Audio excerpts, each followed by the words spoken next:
Assalamualaikum warahmatullahi wabarakatuh. Halo semua, perkenalkan nama saya Antika Nurasana dengan NIM C2401221076.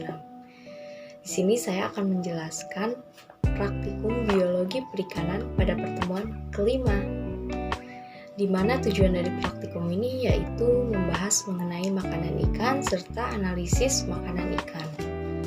Nah, dari tujuannya sendiri itu ada mengetahui organisme yang dimakan ikan, mengetahui waktu-waktu aktif makan dari ikan, serta melihat proporsi kecenderungan makanan dari ikan. Nah, lalu di sini kita juga membahas apa sih tentang makanan dan juga makanan ikan itu. Nah, di sini ada kebiasaan makan atau feeding habit, di mana adalah tingkah laku ikan dalam mencari dan mengambil makanan.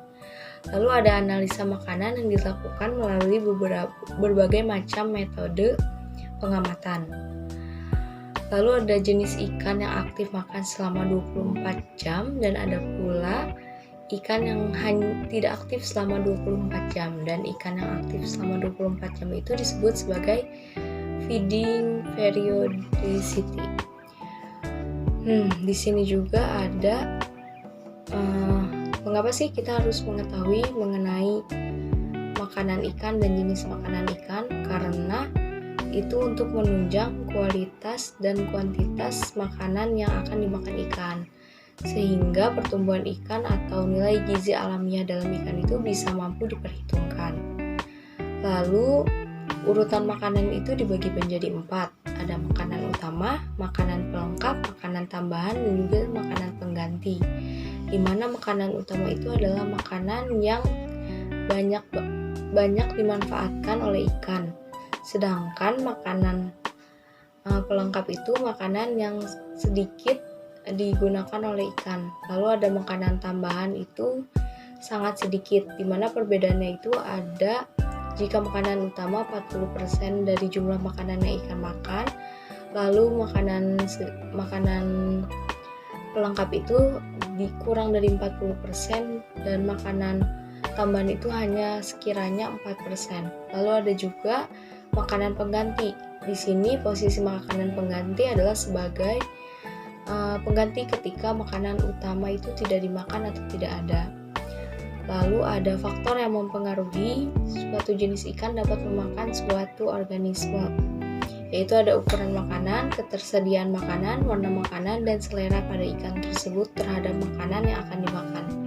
Setelah itu ada jumlah makanan yang dibutuhkan oleh jenis ikan, tergantung pada macam makanan, kebiasaan makanan, serta kelimpahan makanan, suhu air, dan juga kondisi umum. Nah, di sini juga ada prosedur kerja yang dilakukan di laboratorium, yaitu menggunakan metode perhitungan bobot, di mana kita menimbang bobot lambung beserta ususnya, kemudian menimbang bobot hanya lambungnya saja. Lalu isi dari lambung yang berupa makanan ikan tersebut dikeluarkan dan juga ditimbang. Setelah ditimbang, sekiranya diberikan air sebanyak 4 kali dari jumlah bobot terhadap isi lambung tersebut. Kemudian bukan air, diberi aquades, lalu diburai. Setelah diburai dimasukkan ke dalam pipet.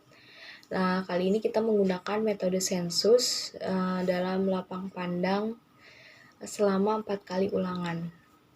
Nah, lalu setelah itu kita buat sampel yang akan diamati di mikroskop.